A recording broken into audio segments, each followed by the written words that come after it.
Hi, 5th grade. Today we're going to be reading Lunch Money Chapter 7, and this is going to be a very long chapter. It's almost 20 pages long, so make sure you're following along with me, and just keep in mind this is going to be a longer video for this week. Alright, so Chapter 7 starts on page 57, and this is called Order and Chaos. Ashworth Intermediate School was a big outfit, and when you put 450 kids, mostly between the ages of 9 and 12, under one roof, a certain amount of hubbub and clutter is normal, and therefore Room 27 was not normal. Room 27 at Ashworth School was never messy, never loud. Room 27 was always like a peaceful island, an oasis of order and calm. That's because the small kingdom known as Room 27 was controlled by Mr. Anthony Xenotopoulos, who, for obvious reasons, was known simply as Mr. Z.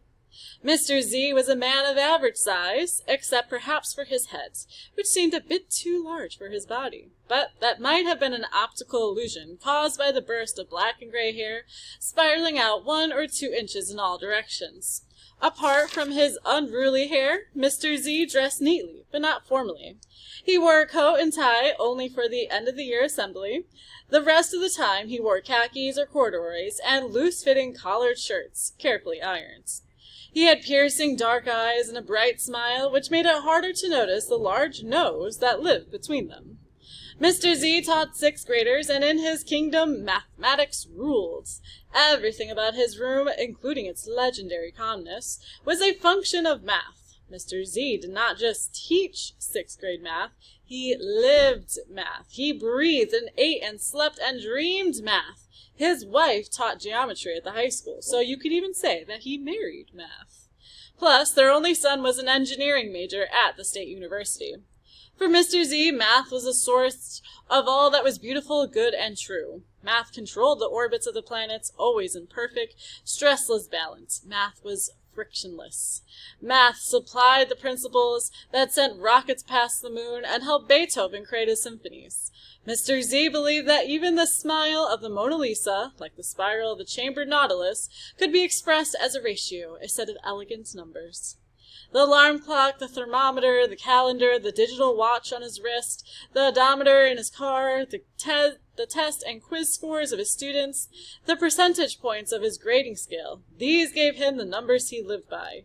He woke each day at 6:15, school or no school. Channel 7's weather forecasts were the most accurate. He'd done a 3-year study himself. So he predicted a high temperature of 70 degrees or warmer, which equals khaki pants plus a short-sleeve shirt. 69 degrees or below would equal corduroys and long sleeves, and for a high temperature of 40 degrees or lower, plus 1 sweater. Mr. Z put his heavy down coat into storage on March 1st and got it out again on October 1st. He had an appointment at the barber shop every 3rd Thursday at 4:15 p.m. He changed the oil in his white Toyota Camry every 5,500 miles, and when the odometer reached 110,000 miles, the 20th oil change, he and his wife began shopping for a new white Camry. Why a Camry? Math.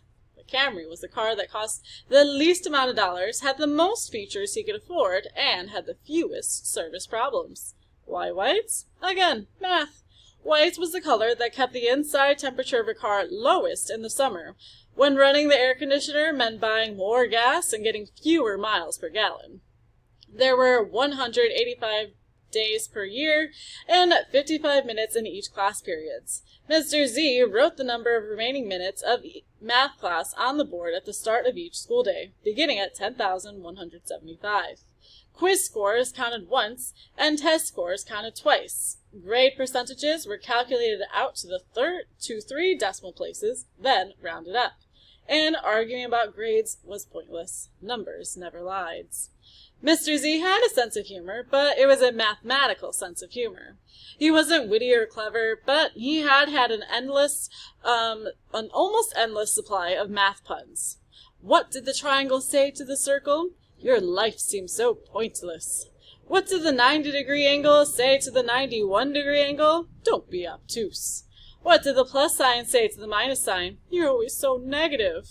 Why didn't the rectilinear equilateral like jazz? He was a square. And so is Mr. Z. If Mr. Z seemed stiff, or set in his ways, or rigid in his views, that was a function of math as well. In math, there were fixed rules. Math involved pure operations that required no bending, no guesswork, no emotional adjustments, only the glide and flow of intelligence. There were always answers, right answers, and it was possible to understand exactly what was right about them.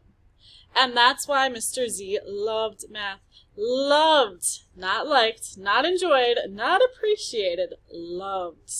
He loved thinking about math. He loved using it. And most of all, he loved teaching it. Math was perfect. Math clarified the jumbled minds and disciplined the untidy lives of his students. So many things changed constantly. Politics, weather, the price of energy, the cover of Time magazine. Not math. As he told his students, now and forever, 2 + 2 will always equal 4, every single day. But on this particular day, with 9,790 minutes of math class remaining in his 6th grade year, Greg Kenton came stomping into the orderly world of room 27 with a head full of chaos. He walked straight over to Mora Shaw. He slapped the Eensy Beensy book down onto her desk, and through clenched teeth he said, Nice, rip-off. You are such a thief. You stole my idea, and you know it, so stop it. Stop it now. Mora jumped up, nose to nose with Greg. Oh, sure, like you invented paper and drawings, and words, too, right? Just so, anybody can make anything they want to. And they can sell stuff, too. It's a free country, like for over 200 years, or hadn't you heard? Mr. Z looked up from his grade book, saw the disturbance in aisle 4, and got to his feet, speaking as he moved. He was at the scene in 3 seconds. All right there. Easy does it. Greg, lower your voice. Mora, you too. And sit down. Now, what's this about? Simple. Greg opened his pencil case and said, I started making these great little comic books, and now she's ripping me off with her stupid imitation. She's using my idea. And it's like she's stealing money right out of my pocket. He pointed at the unicorn book on her desk. That's what this is about. Mora shook her head. What's it about is that you're a greedy little money grubber, just like always. Mine, all mine. That's all you ever care about. That's a lie. All right, said Mr. Z. Calm down. But Mora was on her feet again. It's true, and poor little Greg can't stand it when somebody else has a good idea. Greg snorted and grabbed the Eensy Beensy book. Yeah, right. Like, this is a good idea? You know what this is? Garbage. Cheap, stupid garbage. Just like you. And Greg ripped the front cover off the lost unicorn and threw it at Mora's face. Both of you, stop this. Just stop it.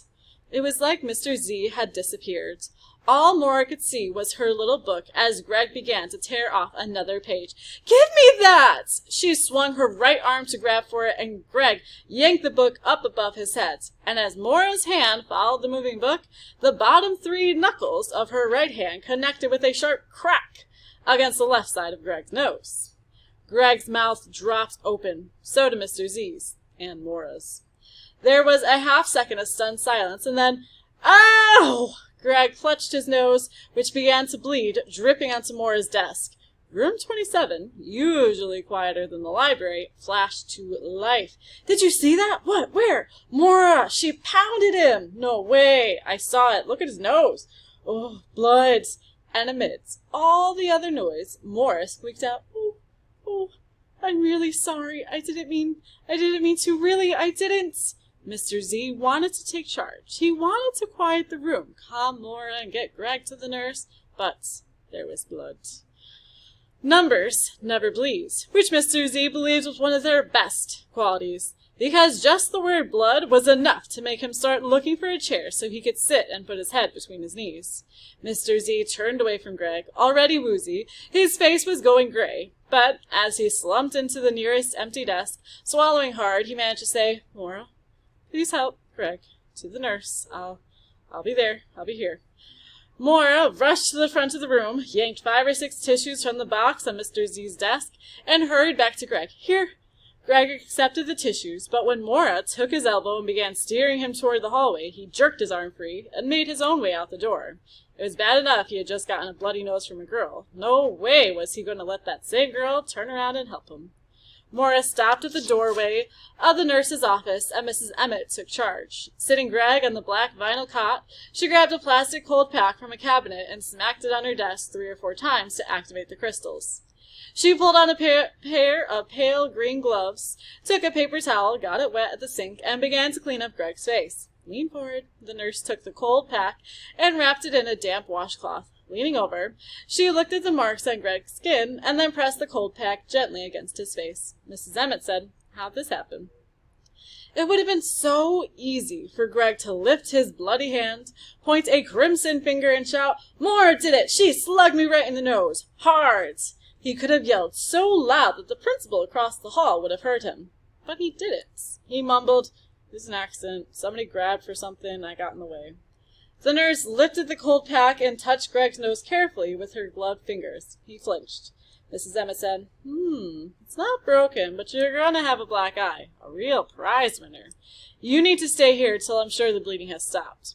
She pressed the cold pack back in place and said, "Put your left hand here and press. Not too hard." Greg did as he was told. Turning to the doorway, Mrs. Emmett said, "Mora, did any blood get on you?" Mora looked at her hands and down her front. She shook her head. "Anywhere else?" asked the nurse. "Where did this happen?" "At Mr. Z's room. Some drops got on a desk and maybe on the floor."